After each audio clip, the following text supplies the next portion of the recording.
Okay, good. Thank you, Ed, for your explanations. Okay, back going this way now. Laura, you chose one over here, and it says, don't tell people how to do things. Tell them what to do, and let them surprise you with their results. Why did you choose this one? Well, to me, that one makes me feel like it would be like the boss would be a micromanager. And I think if as a leader, if you tell your employees what to do, or tell them what to do and then leave them alone and let them, it kind of goes with what Ed said as far as building confidence. And if you're always on top of them, and if you're always checking what they're doing, then they're going to not have any confidence to turn around. So this way, if you tell them what to do, and then just let them go, if they do it correctly, they're proud of themselves. And if they do have questions, they know that they can always come and ask you. But at least give them the shot of handling it, because you don't micromanaging. Then that's just what that seems to me is the sound of it is like a micromanager. So yeah, and I think this one and that one also goes along with one of the tips that I said. Give them the guidelines, tell them what to do, make sure you guys are also monitoring it and seeing if they're doing it right. I think that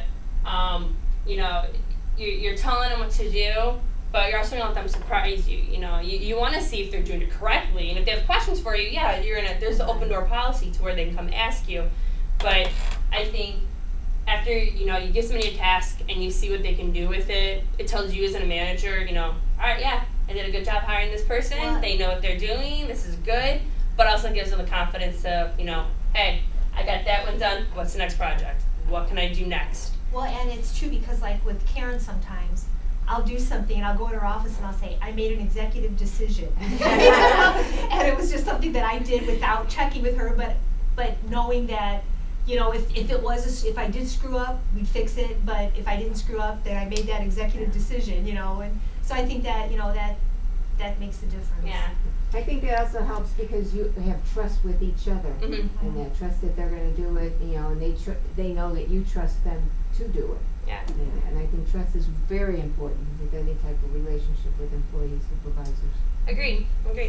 Kind of like going along with that, if I could step in and say again, it just kind of makes me think of the comment that we said earlier as far as just being so confident and always being the go-to person.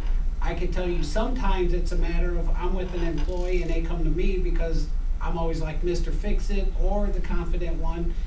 Sometimes it's a matter of I don't know it, but between myself and the employee, it's like, oh, this is a good one. Well, we basically sit there together and go through things step by step and figure it out. And now to me, all of a sudden, the employee says, well, hey, he didn't know it, but by us collaborating together, we were able to figure it out, which I say should be boosting their confidence level at the same time. Yeah, and I think that if you weren't working with the employee on that and telling them, no, go figure it out on your own, I don't need help, I know how to do it, you're not going to get that respect that you would have had by working it together. Right. I think that's what people... Because as the leader being there, that's giving them the confidence level that if they screw up or something of that nature, they've got you to fall back up on. And by working together like that, I agree. The respect is just going to grow for not only for the respect that they have for you, but your respect that you have for them.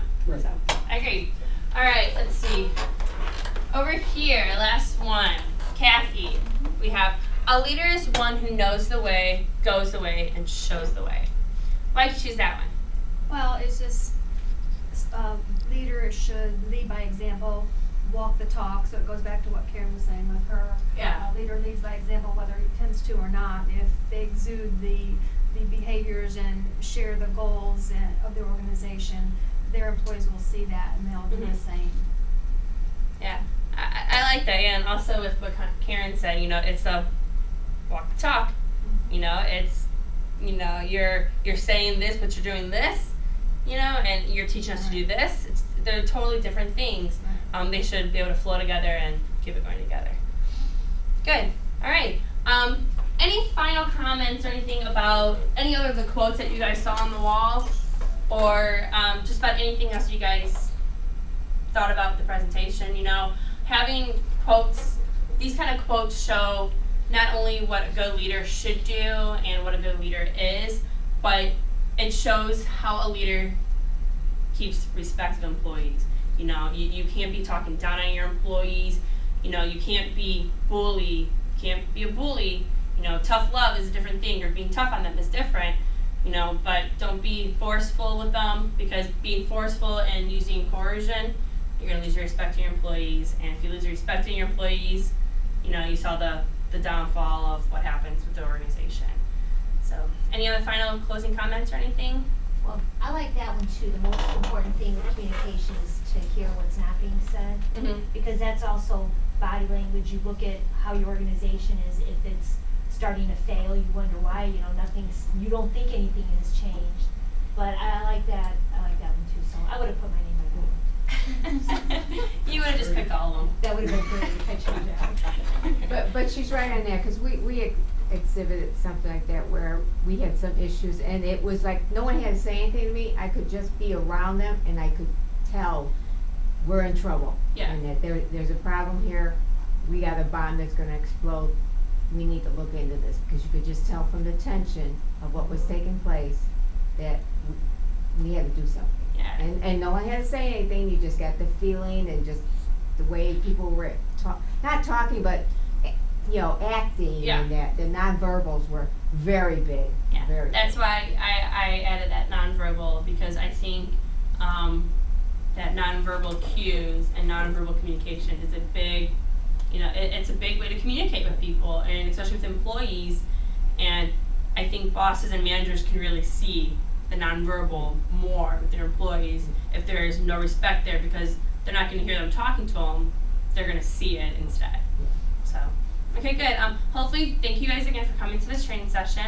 I hope you guys learned a little bit about something, had fun with the activity, and just saw different ways that you guys can do to your employees and to other people lower than you, and even to upper management, about how to communicate with each other without being a bully, so that this could somehow take away any kind of conflict that you guys may have in your workplace. So, thank you very much. Thank you. And have a wonderful day.